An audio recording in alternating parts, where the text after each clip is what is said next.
إلهي قد بكيت دما عليهم وقلبي موجع طرفي كسير أبيت وفي الفؤاد جراح وأسرى تقيض مضاجعي فأنا الأسير يحاصرني شعور الذل لما أرى الأبطال كب لهم حقير ومن أحسن قولا ممن دعا إلى الله وعمل صالحا وقال إنني من المسلمين. Y a-t-il une chose plus noble que de véhiculer le message de l'islam autour de soi? Le prophète sallallahu alayhi wa sallam, durant la Hajjatul Wida, il prend les compagnons à témoin. Il leur demande, Ala hal ballagt, est-ce que j'ai transmis? Et lorsqu'ils approuvent, le prophète sallallahu alayhi wa sallam, il fait doigt avec Allah. Allahumma ishhad. Il prend Allah à témoin qu'il a accompli sa mission. Ça, c'était la mission du prophète sallallahu alayhi wa sallam. Vous voyez, une mission qui ne s'est jamais interrompue, qui a formé la priorité, qui a été le moteur de l'action du prophète sallallahu alayhi wa sallam pendant toute sa vie. Ceux qui m'ont suivi, ils ont suivi quelle voie? Eh bien, ma voie à moi, ad'u ila Allah, c'est d'inviter vers Dieu. Et qui le jour du jugement dernier viendront devant Dieu, devant Allah subhanahu wa ta'ala, et diront à Allah que Allah, lui, elle, c'était mon voisin, c'était ma voisine. On a vécu ensemble, mais pas une fois, il ou elle m'a donné l'envie de connaître ce qu'est réellement l'islam. Il faut qu'il paye, il faut qu'elle paye pour ça. Que ferons-nous ce jour-là? Qu'Allah Azza wa Jal, il a placé dans cette religion une facilité pour toucher les cœurs. Il y a une bénédiction particulière qui fait qu'elle se transmet. On a pour ambition de faciliter la transmission du message de l'islam. Je trouve que le nom qu'ils ont donné à l'association Ummati, ils ont été assistés par Allah subhanahu wa ta'ala, ils ont été guidés dans le choix du mot Ummati. Donc ces gens, s'ils ont choisi ces noms, ça veut dire qu'ils ont le même souci que le prophète sallallahu alayhi wa sallam. Ils ont la même ambition que le prophète sallallahu alayhi wa sallam. Donc on ne peut qu'encourager cette initiative de continuer, de perpétuer sa mission comme les frères et sœurs, et se sont engagés. Je suis fier de tous les jeunes ici présents qu'ils ont été, alhamdoulilah, la synergie qui a fait exister cette association qui s'appelle Ummati. Donc moi j'en suis fier. Donc chaque musulman et chaque musulmane doit être fier. Cette Ummah de Nabi alayhi salatu wassalam, cette communauté à laquelle nous tous on est fiers d'appartenir. Dans cette Ummah de Nabi alayhi salatu wassalam, la da'wa elle fait partie de l'oxygène qu'on respire tous les jours. Le titre de ce séminaire est « Être ambassadeur de sa foi ».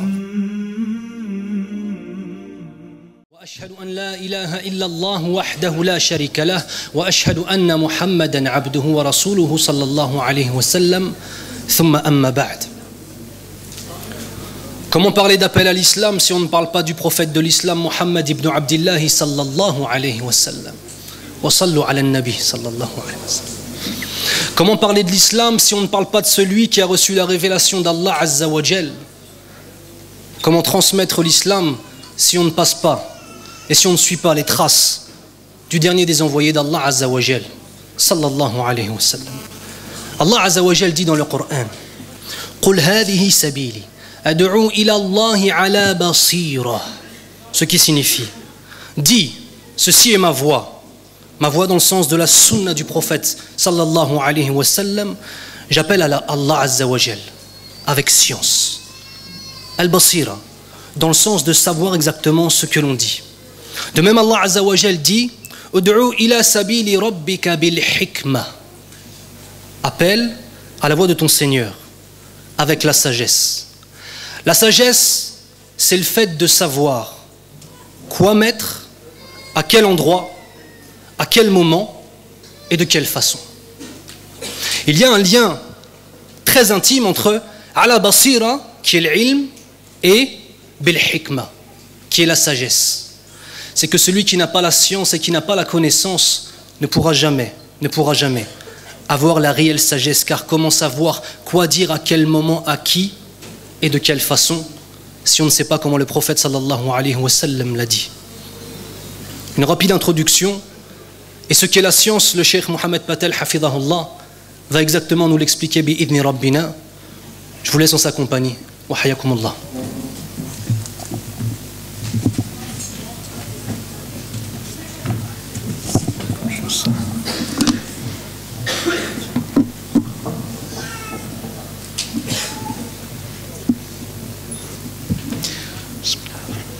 السلام عليكم ورحمة الله وبركاته. الحمد لله رب العالمين والصلاة والسلام على سيد المرسلين وعلى آله وصحبه أجمعين أما بعد. Mes frères et sœurs, je commencerai comme toujours par remercier Allah subhanahu wa ta'ala, le très clément, le tout miséricordieux qui, en cet après-midi ensoleillé, nous a donné cette opportunité exceptionnelle de nous réunir pour évoquer quelque peu son dîn, sa religion, pour parler de son messager, alayhi salatu wassalam, et surtout pour parler d'une mission essentielle au sujet de laquelle on discute depuis déjà plus de 2 heures, c'est la da'wah. Pour commencer, je vous propose un petit dépaysement. Camping. C'est pas parce qu'il fait beau, mais c'est juste parce que je voudrais partir d'un hadith. Mais pour comprendre ce hadith, juste rappeler une réalité.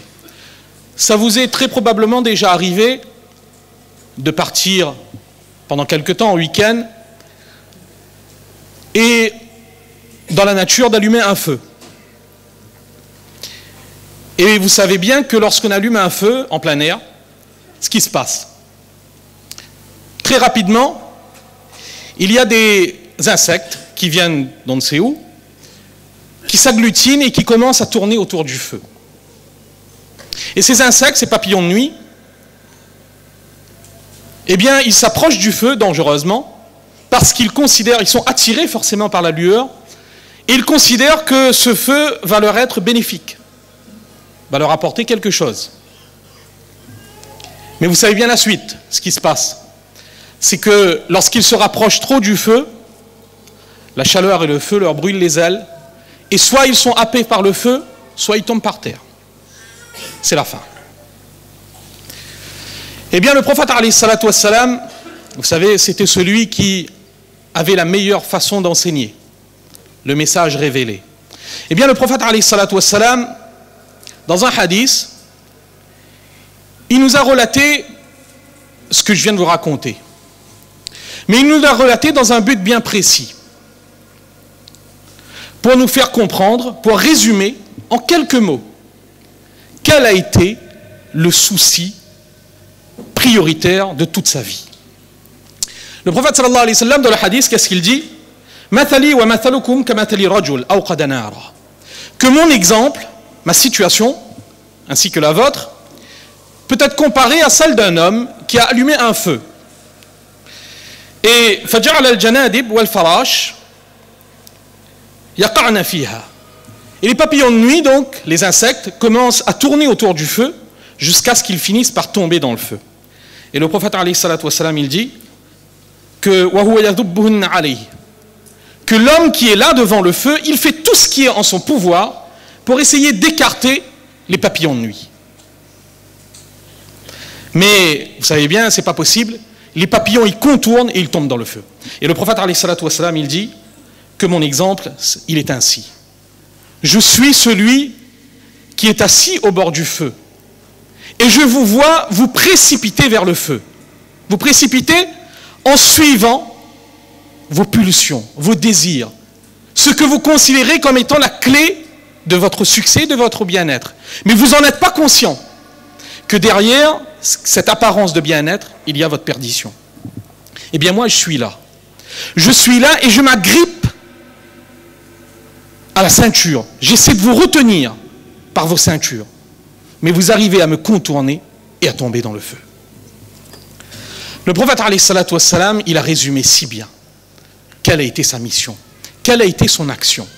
Pendant toute sa vie, depuis le moment où il a reçu la révélation, le prophète alayhi salatu wassalam s'est consacré à une même mission: agir pour conduire les hommes vers le succès éternel. Tel a été le souci du prophète alayhi salatu wassalam. Alors si vous revenez vers sa vie, vous verrez que ça a pris différentes formes. Son action a pu prendre différentes formes, principalement 4 formes. Le prophète alayhi salatu wassalam, il s'est engagé dans ce que l'on appelle en arabe at-tablir. C'était l'ordre de Dieu. Ya ayyuhar rasoul balligh ma unzila ilayka min rabbik. Il avait reçu l'ordre de Dieu de communiquer, de transmettre, de faire le tablir. Le prophète alayhi salatu wassalam, il était la matérialisation de l'invocation que son ancêtre Ibrahim alayhi salatu wassalam, il avait fait en construisant la Kaaba. Et vous connaissez le dua. Ibrahim alayhi salatu wassalam, il avait demandé à Allah d'envoyer des Arabes un prophète qui leur enseignerait le livre, la sagesse, et qui serait là pour les purifier. 2 autres missions du prophète alayhi salatu wassalam: at-ta'lim wa at-tazkiyah. Et le prophète alayhi salatu wassalam, bien évidemment, il a fait également ce que le Coran encore une fois nous décrit, ya'muruhum bil ma'ruf wa yanahahum 'anil munkar, qui durant toute son existence, il a invité vers le bien et il a découragé, il a condamné le mal. 4 missions essentielles du prophète alayhi salatu wassalam que l'on retrouve décrites dans le Coran. 4 missions, vous l'avez compris, qui sont intimement liées. Parce que lorsque le prophète alayhi salatu wassalam, il enseignait al-Qur'an ou al-Hikmah, lorsqu'il œuvrait dans la tazkiyah pour purifier le cœur de ses compagnons, eh bien qu'est-ce qu'il faisait? Il ne faisait rien d'autre que faire le tablir de ce qu'Allah lui avait révélé. Et en ce faisant, qu'est-ce qu'il faisait? Al-amr bil ma'ruf wa nahy anil munkar. Vous voyez, c'est intimement lié. Mais toutes ces 4 actions qu'il le faisait avaient une finalité unique, une même finalité. Et cette finalité, c'est justement d'interpeller les hommes, de rappeler les hommes, de faire comprendre aux hommes l'importance de venir vers Dieu, de se soumettre à Allah subhanahu wa ta'ala. Et c'est cela que l'on appelle ad-da'wa ila Allah. Ad-da'wa ila Allah, ça a été la finalité, le fil conducteur de toute l'action, de toute la mission du prophète alayhi salatu wassalam. Alors justement, le verset qui a été récité, qui vient d'être récité par Cheikh devant vous, Allah subhanahu wa ta'ala, de ce verset, il le rappelle. Ce verset va former la trame de notre intervention. Dans ce verset, Allah subhanahu wa ta'ala, il dit: Qul hadhihi sabili ad'u ila Allah ala basira ana wa man ittaba'ani. 3 enseignements importants à retenir de ce verset par rapport à la da'wa. Nous allons donc procéder successivement, voir chacun de ces enseignements. La première chose que nous rappelle ce verset, bien évidemment, c'est donc Qul hadhihi sabili ad'u ila Allah. Allah subhanahu wa ta'ala, il donne l'ordre au prophète sallallahu alayhi wa sallam de s'adresser aux interlocuteurs du Coran, de la révélation. Il lui dit de proclamer haut et fort: Qul hadihi sabili. Ça, c'est ma voix. Ma voix. Une voix qui prend celui qui décide de la suivre, qui le prend là où il est pour l'amener à notre destination finale, à tous, Inch'Allah, le paradis. Ça, c'est la voix du prophète alayhi salatu wassalam. Et en quoi consistait sa voix? Ad'u ila Allah. J'invite vers Allah. J'invite vers Dieu. Et quand vous regardez la sira du prophète alayhi salatu wassalam, vous savez, c'est comme Ammi Hassan, il a dit tout à l'heure, Aïcha radiyallahu anha nous expliquait bien que kana khuluquhu al-Qur'an, que si vous vouliez voir une matérialisation corporelle du Coran, il suffisait de lire la vie du prophète alayhi salatu wassalam. Vous voulez voir c'est quoi ad'u ila Allah? Eh bien, étudiez la sira du prophète alayhi salatu wassalam. Et vous verrez que depuis le moment où il a reçu la première révélation de Jibril alayhi salatu wassalam, transmise par Jibril alayhi salatu wassalam, jusqu'au moment où il va quitter ce monde, chacune de ses actions, chacune de ses préoccupations était toujours orientée et axée autour de la da'wa. Le prophète alayhi salatu wassalam, quand il reçoit le message, rapidement, pour faire très bref, on ne peut pas entrer dans les détails, le prophète alayhi salatu wassalam, vous le savez, pendant 3 ans, il va procéder à ce que l'on appelle ad-da'wa as-sirriya, c'est-à-dire il va inviter les gens, mais il le fera de façon dissimulée, de façon cachée. Il n'invitera pas ouvertement. Il va d'abord inviter son épouse, ses enfants, ses proches amis. Abu Bakr radiyallahu anhu va accepter l'islam, Ali radiyallahu anhu, Khadija radiyallahu anha, Zayd ibn Harisa radiyallahu anhu. Ce sont des compagnons, qui à ce moment, les compagnons des premières heures, qui vont accepter l'islam. Et Abu Bakr radiyallahu anhu, donc ce compagnon de la première heure, dès qu'il va devenir musulman, eh bien immédiatement il va mettre en œuvre la sunna du prophète alayhi salatu wassalam. Lui-même, il va se mettre à inviter les autres vers Allah. Et c'est par son intermédiaire que des gens d'illustres compagnons, comme Othman ibn Affan, radiyallahu anhu, Talha, radiyallahu anhu, Zubayr, radiyallahu anhu, vont accepter l'islam durant ces 3 premières années. Première étape de la da'wah. Ensuite, les règles vont changer. Allah subhanahu wa ta'ala, il révèle un verset du Coran, un passage du Coran, dans lequel il s'adresse au prophète alayhi salatu wassalam et lui dit wa andir ashirataka al-aqrabin. Que maintenant, tu vas te mettre à avertir tes proches. Sous-entendu, de façon ouverte. Nous passons à une deuxième partie de la da'wah, une deuxième modalité de la da'wah, la da'wah al-jahriya. Le prophète sallallahu alayhi wa sallam, immédiatement, il va le faire. Vous connaissez, le prophète sallallahu alayhi wa sallam va réunir tous les gens au pied du mont Safa, il va leur mettre en garde, il va leur faire prendre conscience de la gravité des risques auxquels ils s'exposent s'ils restent dans leurs conditions éloignées de la révélation divine. Et vous connaissez aussi la réaction de la plupart des Quraysh de Makkah. Ils vont faire tout ce qui est en leur capacité pour essayer de mettre un terme à cette da'wah du prophète sallallahu alayhi wa sallam. Ils vont tout tenter. Ils vont tenter la négociation. Le prophète sallallahu alayhi wa sallam, vous savez, il était très proche de son oncle Abu Talib, qu'il avait soutenu pendant toute sa vie. Donc les Mécois, ils vont essayer de passer par Abu Talib pour essayer de convaincre le prophète sallallahu alayhi wa sallam d'arrêter sa mission. Et le prophète sallallahu alayhi wa sallam, sa réaction va être claire. Il va dire à Abu Talib que je n'ai pas plus la capacité d'arrêter et de faire ce qu'ils veulent de moi qu'ils n'ont la capacité d'aller prendre une flamme dans le soleil et de me la porter. Autant ça c'est impossible pour eux, autant que moi j'abandonne la da'wah, c'est pas possible. La négociation ne marche pas. Et vous savez qu'à côté de la négociation, il y a eu beaucoup d'autres choses. Il y a eu les persécutions physiques. Un exemple, une illustration. Non pas de ce que le prophète sallallahu alayhi wa sallam a vécu, mais de ceux qui étaient autour de lui, on peut vivre dans le cadre de la da'wah. L'exemple de Abu Bakr radiyallahu anhu. Abu Bakr radiyallahu anha, c'est Aïcha radiyallahu anha, c'est sa fille qui nous raconte. Elle nous dit qu'une fois, son père, c'était encore donc au début de l'islam, et son père trouvait que le prophète sallallahu alayhi wa sallam, eh bien, il avait envie que l'invitation se fasse de façon encore plus manifeste, que le prophète sallallahu alayhi wa sallam, de la masjid haram à Makkah, eh bien, il s'adresse aux Qurayshites, aux païens, et il les invite à accepter l'islam. Et Abu Bakr radiyallahu anhu, un jour, un après-midi, c'est ce qu'il va faire. Il va se mettre debout, et il va interpeller les gens, les idolâtres qui sont dans la masjid haram à ce moment. Il va les inviter vers Allah, la parole.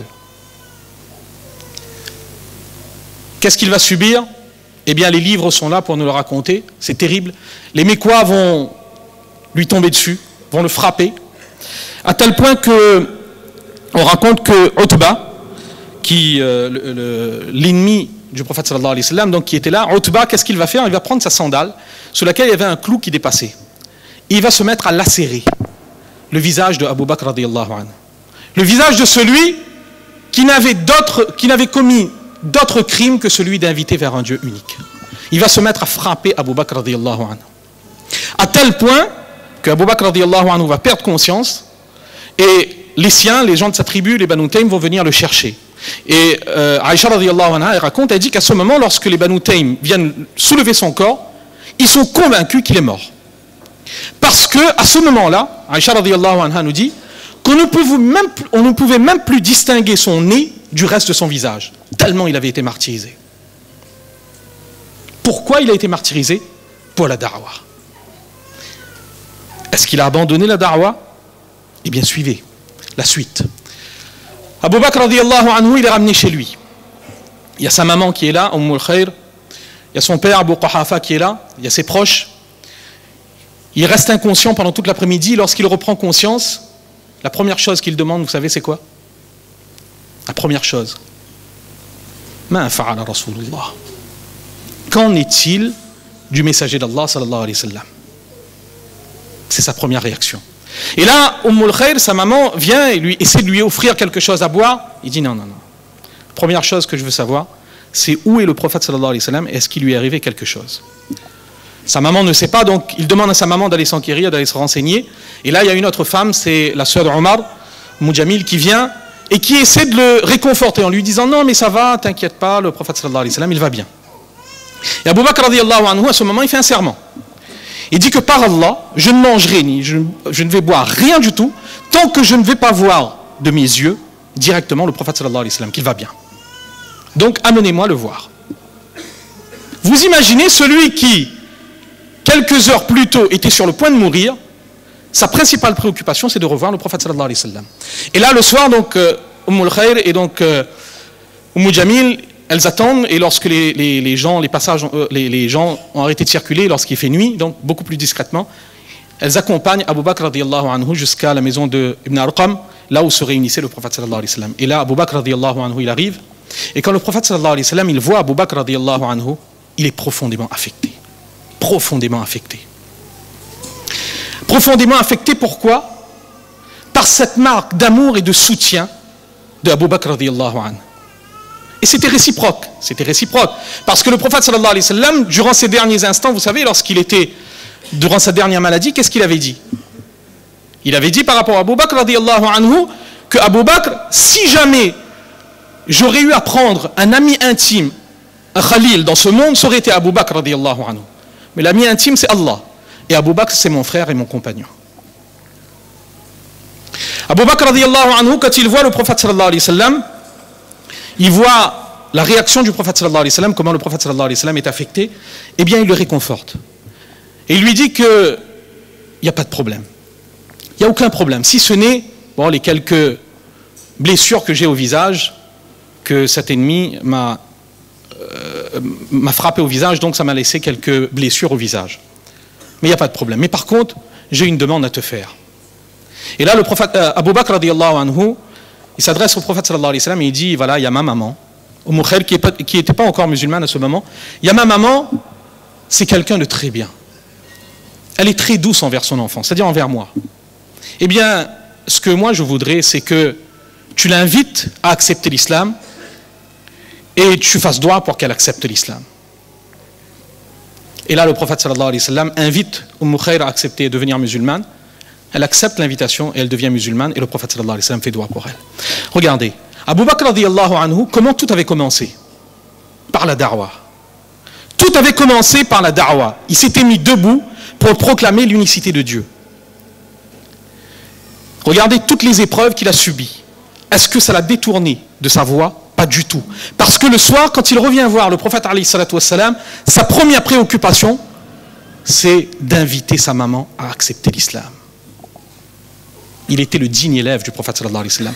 Et une petite parenthèse, vous aurez remarqué une chose, c'est que la da'wa, elle présente toujours une efficacité. Pas forcément là où on s'attend, mais elle est toujours efficace.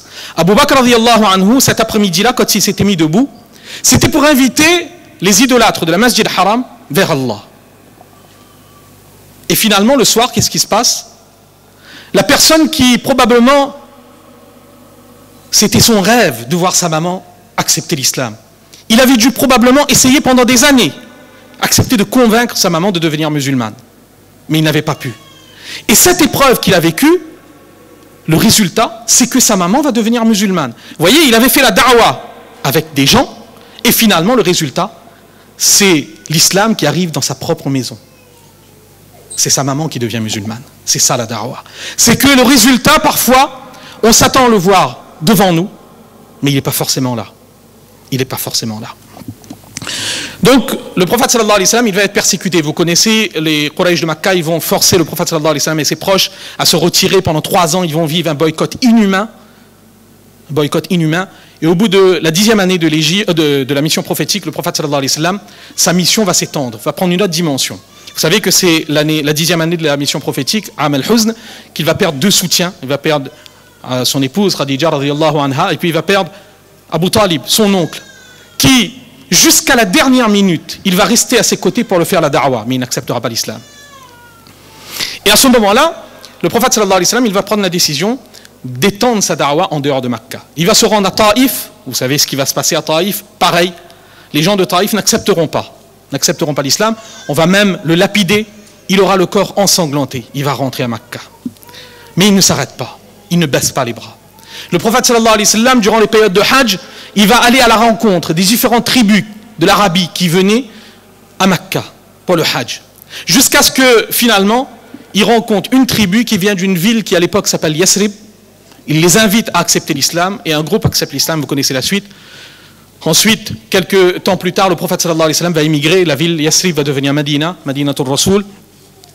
Et en l'espace de 5-6 ans, pratiquement toute la ville et les villages aux alentours de Madina seront musulmans. En l'an 8, le prophète sallallahu alayhi wa sallam, il revient à Makkah, il libère la ville de Makkah et la da'wah du prophète sallallahu alayhi wa sallam, qui avait été initié plus d'une dizaine d'années plus tôt. Les fruits vont se manifester ce jour-là, en l'an 8 de l'Hégire. Pratiquement toute la ville de Makkah accepte l'islam, devient musulman, sans même qu'on ait à verser une goutte de sang. Le prophète sallallahu alayhi wa sallam arrive l'an 9 de l'Hégire. Là aussi, la da'wah prend encore une dimension plus importante. Cette fois-ci, le prophète sallallahu alayhi wa sallam envoie des émissaires en dehors, à la rencontre des autres responsables, des autres tribus, jusqu'à ce que la da'wah parvient même à Héraclius, donc aux différentes tribus qui se trouvent à ce moment-là sous le contrôle de l'Empire byzantin. Donc la da'wah touche toute l'Arabie. À tel point qu'une année plus tard, quand le prophète sallallahu alayhi wa sallam se rend à Makkah pour le Hajjatul Wida, il est accompagné de plus de 100 000 compagnons. Vous imaginez, 13 ans plus tôt, il a quitté, lui, Abu Bakr radiyallahu anhu, Makkah. Ils étaient 2. 13 ans plus tard, 10 ans plus tard, ils reviennent, ils sont plus de 100 000. Plus de 100 000 compagnons qui ont accepté l'islam. Ça, c'était la da'wah du prophète sallallahu alayhi wa sallam. Et d'ailleurs, le prophète sallallahu alayhi wa sallam, durant le Hajjatul Wida, durant le dernier sermon, eh bien, à un moment donné, il va s'adresser aux compagnons qui sont là. Il va les prendre à témoin. Parce qu'il avait reçu, vous vous rappelez, on avait cité un verset du Coran, Ya ayyuhar rasulu balligh ma unzila ilayka min rabbik. Communique, transmet ce qui a été révélé de la part de ton Seigneur. Eh bien, le prophète sallallahu alayhi wa sallam, durant le Hajjatul Wida, il prend les compagnons à témoin. Il leur demande, Ala hal ballaght, est-ce que j'ai transmis? Et lorsqu'ils approuvent, le prophète sallallahu alayhi wa sallam, il fait doigt avec Allah. Allahumma ishhad. Il prend Allah à témoin qu'il a accompli sa mission. Ça, c'était la mission du prophète sallallahu alayhi wa sallam. Vous voyez, une mission qui ne s'est jamais interrompue, qui a formé la priorité, qui a été le moteur de l'action du prophète sallallahu alayhi wa sallam pendant toute sa vie. On l'a dit, le prophète sallallahu alayhi wa sallam avait une priorité, la dynamique de réforme positive de la société. Ça a été le souci du prophète sallallahu alayhi wa sallam. Et le prophète sallallahu alayhi wa sallam, il a toujours mis en œuvre jusqu'aux derniers instants.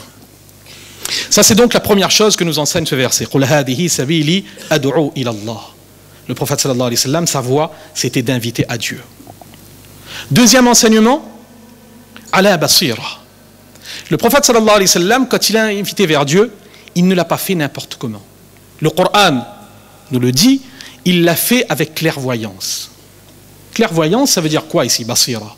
Eh bien, les savants, les commentateurs du Coran, ils nous disent que la clairvoyance dont il est question ici désigne 3 choses. 3 exigences, donc, forcément, pour celui qui s'engage dans la da'wah.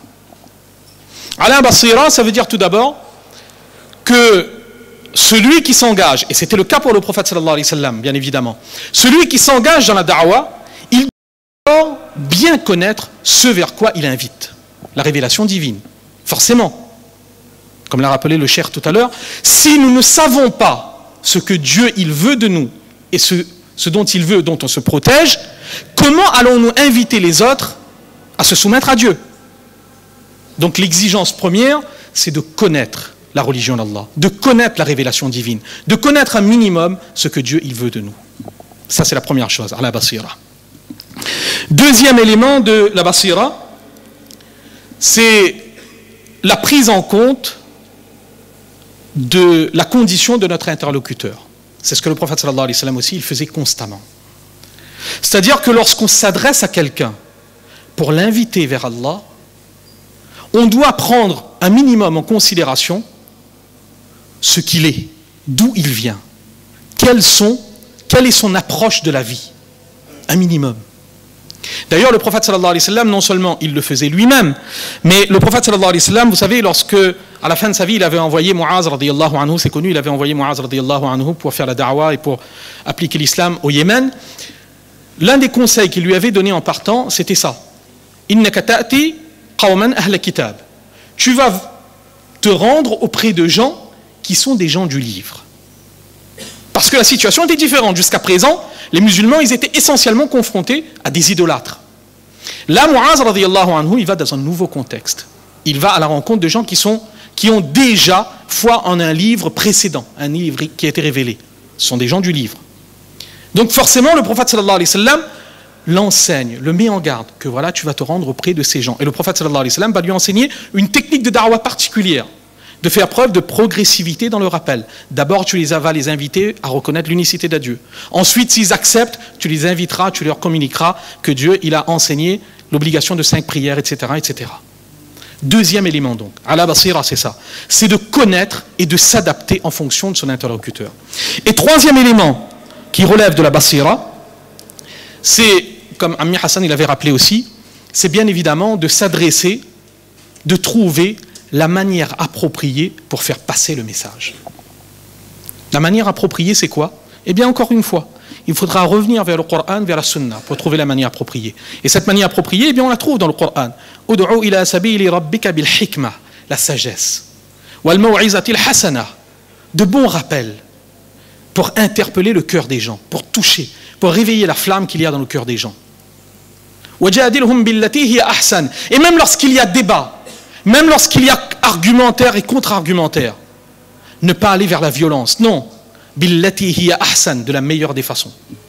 C'est ça que nous enseigne le Coran. Vous savez, vous connaissez le verset quand Allah subhanahu wa ta'ala, il a envoyé Moussa alayhi salatu wa salam et son frère Haroun vers Pharaon.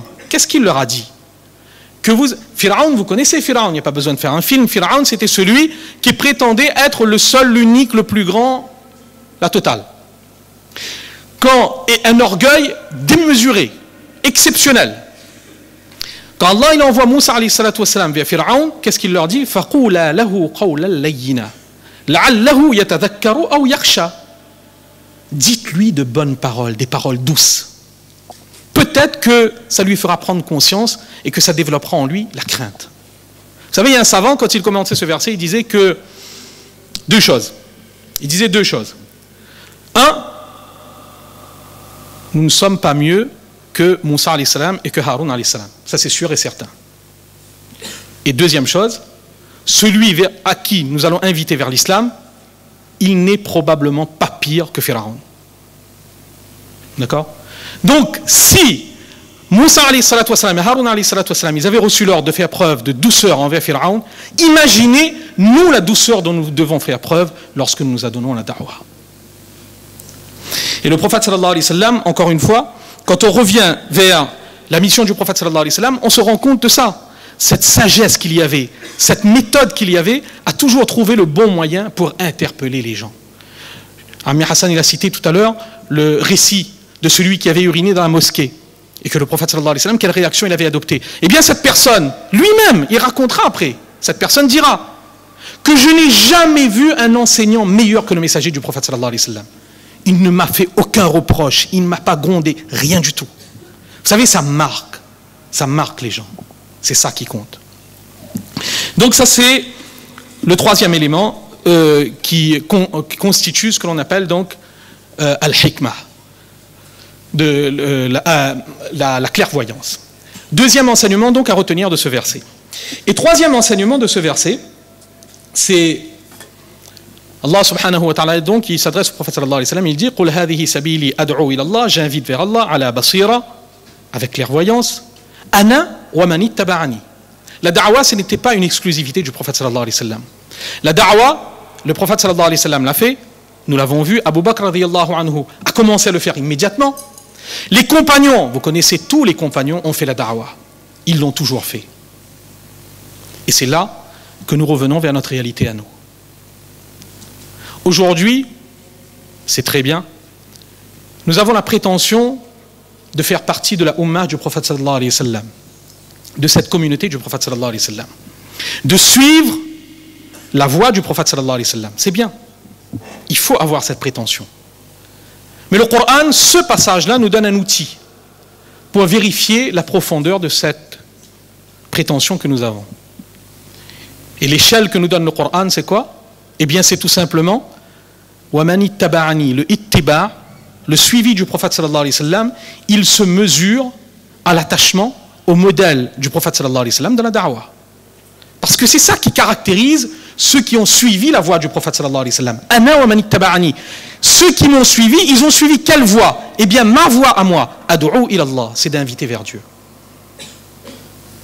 Donc si aujourd'hui, c'est un examen intime que nous devons mener nous-mêmes, si aujourd'hui nous voulons mesurer quel est notre degré de suivi du prophète sallallahu alayhi wa sallam, c'est très simple, très simple. Posons-nous la question de savoir à quel niveau nous sommes engagés dans la voie du prophète sallallahu alayhi wa sallam, dans la da'wah. Et après, nous aurons tout le temps de poursuivre la réflexion. Parce que le ittiba, le suivi du prophète sallallahu alayhi wa sallam, il est lui-même une échelle pour mesurer autre chose. قُلْ إِن كُنْتُمْ تُحِبُّونَ اللَّهَ فَاتَّبِعُونِي. Le degré de suivi du prophète sallallahu alayhi wa sallam est un témoin de l'intensité de l'amour que l'on a pour Dieu. Tout est lié. Si on prétend aimer Dieu, il va falloir commencer par inviter vers Dieu. C'est le début de la voie. Ça, c'est donc le troisième enseignement que le prophète que ce verset nous montre. Et d'ailleurs, c'est ça qui fait. Il n'est pas difficile de comprendre pourquoi la da'wah, elle est aussi importante pour nous, particulièrement pour cette communauté. Quand vous revenez vers le Coran, vous connaissez le verset du Coran, Kuntum khayra ummah. Qu'Allah subhanahu wa ta'ala, il caractérise cette communauté comme étant la meilleure des communautés. Quelle est la caractéristique de cette communauté qu'Allah il met en avant? Vous êtes la meilleure des communautés parce que justement, vous perpétuez la mission qui a été celle des messagers, celle d'inviter les gens vers le bien et de les détourner du mal. Ça a été la mission de tous les Anbiya alayhi salatu wassalam. Et nous avons reçu, cette communauté a reçu le privilège d'avoir en héritage cette mission. Et d'ailleurs, dans ce passage du Coran, petite parenthèse, Allah il dit Kuntum khayra ummatin ukhrijat lin-nas ta'muruna bil ma'ruf wa tanhauna 'anil munkar wa tu'minuna billah. Et vous croyez en Dieu. Vous aurez remarqué qu'il y a un ordre assez étrange dans ce verset. C'est que d'abord, il est question de l'amr bil ma'ruf wa nahy 'anil munkar, et ensuite il est question de la foi. Wa tu'minuna billah, c'est après. Pourquoi? Eh bien, il y a des savants qui disent c'est juste pour nous montrer que l'amr bil ma'ruf wa nahy 'anil munkar, c'est le mur qui protège la foi. Enlevez ce mur et cette voie, elle est en danger. Et c'est basé sur un hadith. Le prophète sallallahu alayhi wa sallam, il disait Man ra'a minkum munkara falyughayyirhu biyadi. Celui d'entre vous qui voit un mal qui est accompli dans la société, dans sa famille, n'importe où, eh bien qu'il essaie de l'empêcher, quel que soit le moyen. Et la moindre des choses qu'il doit faire, c'est de considérer, de réprouver ce mal dans son cœur. C'est la moindre des choses. Et le prophète sallallahu alayhi wa sallam, qu'est-ce qu'il dit?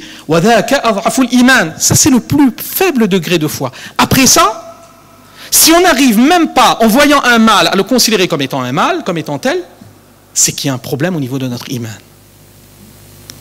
Ça, c'est donc la voie du prophète sallallahu alayhi wa sallam, c'est la voie que les musulmans doivent suivre. Alors, le temps est bientôt terminé. Juste pour poursuivre la réflexion, quand on a dit ça, c'est bien, mais on doit également se rendre compte d'une chose, c'est que la da'wah, c'est une responsabilité qui nous a été confiée. Une responsabilité. Et vous savez, qui dit responsabilité dit forcément qu'on sera questionné sur cette responsabilité. Mais pas n'importe quand. Pas n'importe quand. Allah subhanahu wa ta'ala, dans un verset du Coran, il nous décrit le jour où nous aurons à répondre de cette responsabilité.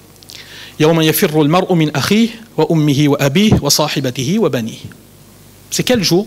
C'est ce jour où chaque membre de la famille fuira l'autre.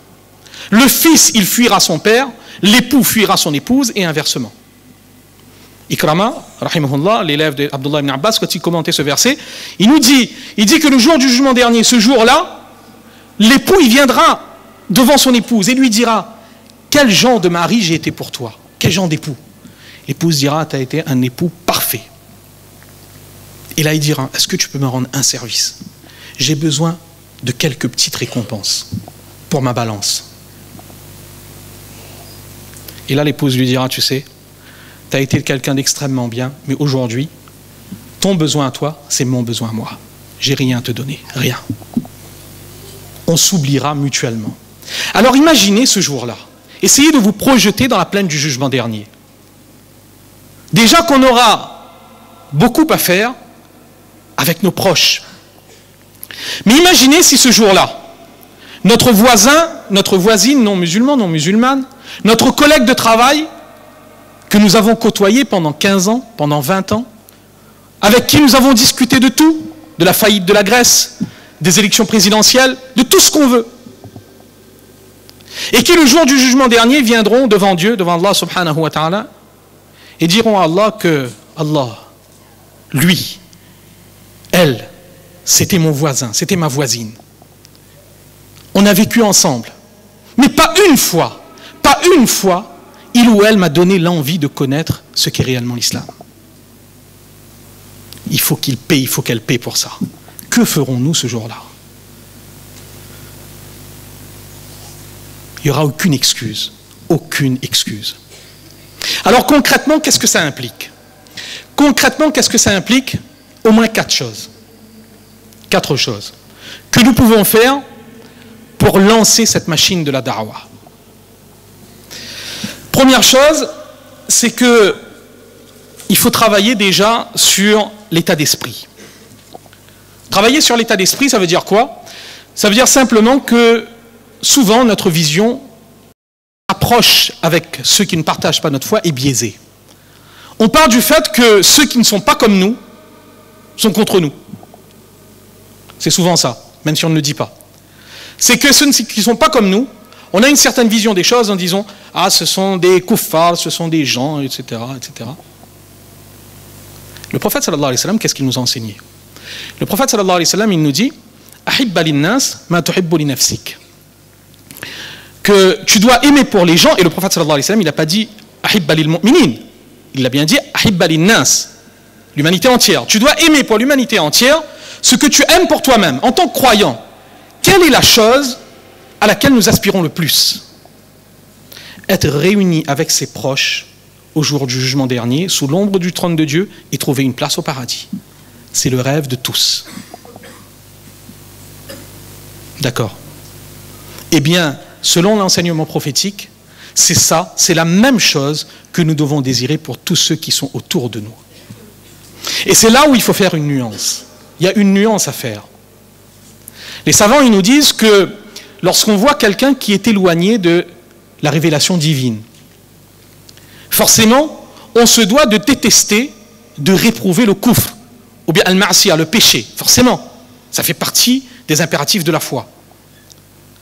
Mais attention, c'est ce que l'imam Qurtubi, rahimahullah, il écrit, attention à bien comprendre qu'on déteste le mal, mais l'être qui commet ce mal, au fond de nous, on se doit d'œuvrer pour qu'il change. C'est la miséricorde qui doit dominer. Et c'est exactement ce qu'il y avait chez le prophète sallallahu alayhi wa sallam. Vous savez, ça change tout.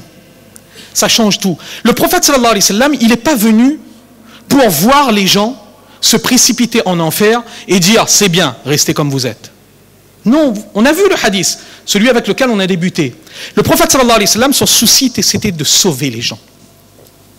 Et on ne peut sauver les gens tant que, au fond de nous, on n'a pas encore inculqué la réalité que ces gens, ce sont des créatures de Dieu, qui ont tout autant droit que moi à une place au paradis. Et je dois tout faire pour qu'ils m'accompagnent au paradis. Je ne suis pas là pour repousser les gens, je suis là pour attirer les gens vers le chemin de Dieu. Premier effort. Deuxième, et d'ailleurs, juste pour prendre un exemple, on a vu tout à l'heure Abu Bakr radiyallahu anhu par rapport au récit de Taïf. Au récit de Taïf, le prophète sallallahu alayhi wa sallam, il avait été lapidé à Taïf quand il était parti là-bas pour les inviter. En sortant de la ville de Taïf, Jibril alayhi salatu wa sallam, il est venu, il a ramené l'ange et il avait la possibilité de faire détruire toute la ville de Taïf. Ces gens qu'il avait frappés physiquement, qui avaient refusé d'accepter son message. Qu'est-ce que le prophète sallallahu alayhi wa sallam il a fait? Il a regardé l'avenir. Il a regardé l'avenir. Et il a dit à Jibril alayhi salatu wa sallam, non, non, laisse-les. Parce que j'ai espoir que parmi leur descendance, il y aura des gens qui adoreront Dieu l'unique. C'est ça que le prophète sallallahu alayhi wa sallam nous a enseigné. Quand Tufayl ibn Amr ad-Dawsi radiyallahu anhu, il vient voir le prophète sallallahu alayhi wa sallam et lui dit que voilà, moi j'ai invité ma tribu, je les ai invités, j'ai essayé de leur faire comprendre, mais ils ne comprennent pas. Ils ne comprennent pas. Donc maintenant je viens te voir, fais une invocation contre eux et qu'on n'en parle plus. Le prophète sallallahu alayhi wa sallam, il lève les mains. Il lève les mains. Et là, les compagnons qui sont là, ils disent que ça y est, c'est fini. La tribu des Daws, c'est fini. Et le prophète sallallahu alayhi wa sallam, il a fait une invocation. Mais quelle invocation? Allahumma hdi Dawsan wa'tini bihim. Oh Allah, guide les Daws et ramène-les-moi. Vous voyez, le prophète sallallahu alayhi wa sallam, il n'était pas là pour repousser les gens. Il était là pour attirer les gens vers le chemin de Dieu. Première chose. Deuxième chose, rapidement, également mentionné tout à l'heure par Ammi Hassan, c'est que nous devons travailler sur notre interface de communication. L'interface, c'est un peu comme un PC, un ordinateur. Vous savez, l'ordinateur, il a besoin d'une interface pour communiquer, pour donner les ordres et pour qu'il puisse accomplir ce dont on a besoin de faire. Eh bien, l'être humain, chacun d'entre nous, nous avons, pareil, une interface de communication. Et c'est quoi? C'est notre caractère. C'est notre comportement. C'est ça, la deuxième chose sur laquelle il faut travailler.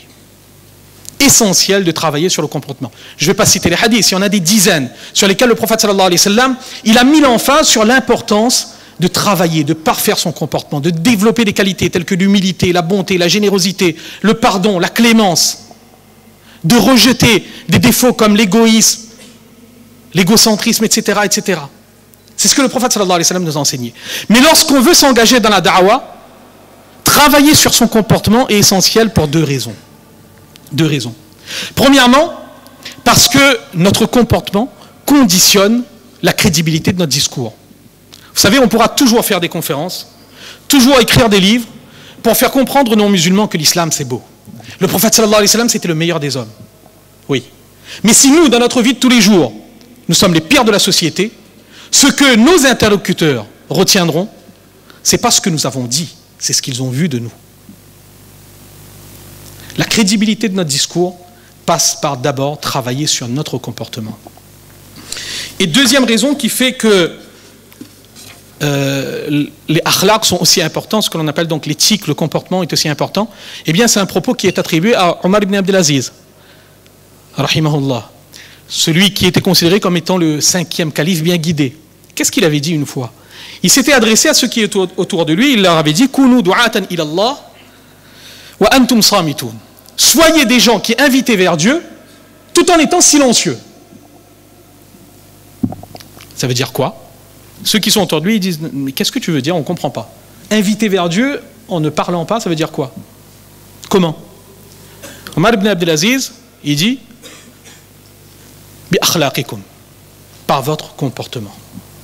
C'est ça. La da'wa silencieuse, c'est l'une des da'was les plus efficaces.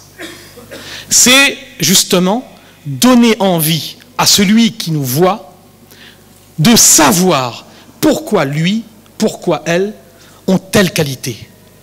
Pourquoi, alors que tout le monde est dans le souci constant de s'enrichir, etc., lui, il a d'autres préoccupations, elle a d'autres préoccupations.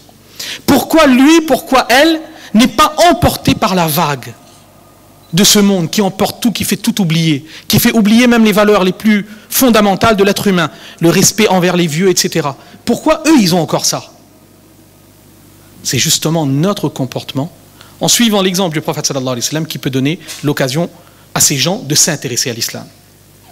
Troisième point, c'est bien évidemment, comme on l'a dit tout à l'heure, c'est à la basira. C'est que la da'wa doit se faire avec sagesse, en trouvant les moyens appropriés et adaptés à notre environnement pour faire passer le message. Alors justement, alhamdulillah, nous avons une association qui est créée aujourd'hui, dont le but, la mission est exposée, c'est justement de trouver, de mettre en œuvre les moyens adéquats pour que, aujourd'hui, nous qui sommes musulmans, musulmanes, vivant dans cette France du XXIe siècle, nous puissions faire passer le message à tous ceux qui sont autour de nous. Non pas à passer notre temps à critiquer ceux qui sont autour de nous, à cracher sur tous ceux qui ne sont pas comme nous. Non. On l'a dit, nous ne sommes pas c'est pas ce que le prophète sallallahu alayhi wa sallam nous a enseigné. Notre souci doit être de trouver le moyen de faire passer le message. Eh bien, il y a cette association qui a été lancée, ce projet qui est lancé. C'est l'aide de tous, la contribution de tous et de toutes qui permettra, Inch'Allah, à ce projet de réaliser son objectif et de trouver, Inch'Allah, les moyens, pour chacun de nous, les moyens de mettre en œuvre cette da'wah dans le contexte français. Et enfin, dernier point, et je vais conclure là-dessus, c'est également, il faut travailler donc sur sa conviction. Travailler sur sa conviction, ça veut dire quoi? Ça veut dire que Shaitan, il sait comment nous détourner de tous les projets positifs. Et Shaitan, dans un effort comme la da'wah, c'est très simple de nous décourager. Vous savez, il n'a pas grand-chose à faire. Il a juste à nous insuffler le fait que nous sommes dans une société aujourd'hui matérialiste, ultra matérialiste. Dans cette société, apparemment, le sentiment religieux diminue chaque jour, plus. En gros, mais qu'est-ce que je vais bien pouvoir faire dans cette société? En gros, ça sert strictement à rien. Il y a d'autres qui l'ont fait, il y a certains qui le font, mais ça sert à rien. Ça, c'est la voie que Shaitan il va utiliser. Eh bien, sachez que la da'wah, Allah, il est miséricordieux. La da'wah, il en a fait pour nous une obligation de moyens, non pas une obligation de résultat. Ce qui est voulu de nous, c'est que nous fassions la da'wah. La guider, le résultat, ça ne dépend pas de nous. Ça ne peut même pas être exigé de nous parce que ça ne dépend pas de nous. Quand Abu Talib, justement, il avait quitté ce monde et qu'il n'a pas accepté l'islam, il n'a pas accepté l'islam. Le prophète sallallahu alayhi wa sallam, il était profondément affecté. Allah, il a révélé un verset du Coran. Il a révélé le verset du Coran. Laysa alayka hudahum walakin Allah yahdi man yasha. Ce n'est pas à toi de les guider, mais c'est Allah, c'est Dieu qui guide qui il veut. C'est ça la clé. La clé, c'est ça. C'est que nous, il nous a jamais été demandé que les gens qui sont autour de nous acceptent l'islam. Il nous a, ce qui a été exigé de nous, c'est que nous fassions en sorte que les gens qui sont autour de nous s'intéressent à l'islam et apprennent à connaître l'islam. C'est tout ce qui est voulu de nous. Et c'est de cela que nous aurons à répondre le jour du jugement dernier. Et c'est cela, donc, que si nous voulons suivre la voie du prophète sallallahu alayhi wa sallam, eh bien c'est cette voie-là qu'il faudra prendre. Donc, deux choses à retenir pour conclure. Dans le verset du Coran que l'on a vu, on a cité, c'est que le prophète sallallahu alayhi wa sallam, sa voie, son souci permanent, sa priorité, ça a toujours été la da'wah, inviter les gens vers Dieu. Et si on veut suivre, si on prétend suivre la voie du prophète sallallahu alayhi wa sallam, eh bien il va falloir porter cette même exigence, il va falloir mettre en œuvre cette même pratique, il va falloir faire la da'wah. Et Inch'Allah, si nous arrivons à le mettre en œuvre, vous connaissez le hadith mieux que moi. C'est le nom de l'association qui me fait penser au hadith, le hadith dans lequel le prophète sallallahu alayhi wa sallam, il décrit la scène du jugement dernier. La scène du jugement dernier où lorsque toute l'humanité ira voir les prophètes les uns après les autres pour leur demander d'intercéder devant Allah subhanahu wa ta'ala. Et tous les prophètes déclineront, diront qu'aujourd'hui je ne peux rien faire. Et le seul qui va accepter d'intercéder, ça va être le prophète sallallahu alayhi wa sallam. Dans le hadith, il dit que ce jour-là, Allah subhanahu wa ta'ala, il va m'inspirer des formules de louange et de gloire que je n'avais jamais su jusqu'à ce jour. Je vais tomber en prosternation, je vais faire dua devant Allah. Et Allah, il va m'ordonner de me remettre debout et de demander. Et là, le prophète sallallahu alayhi wa sallam, qu'est-ce qu'il va dire? Ummati, ummati. Ummati, ummati. Eh bien justement, suivons la voie de la da'wah, Inch'Allah, pour que le jour du jugement dernier, nous fassions partie de ces gens que le prophète sallallahu alayhi wa sallam, il désignera comme étant ummati, ummati. Wallahu alam, wa akhiru da'wana, alhamdulillahi rabbil alamin.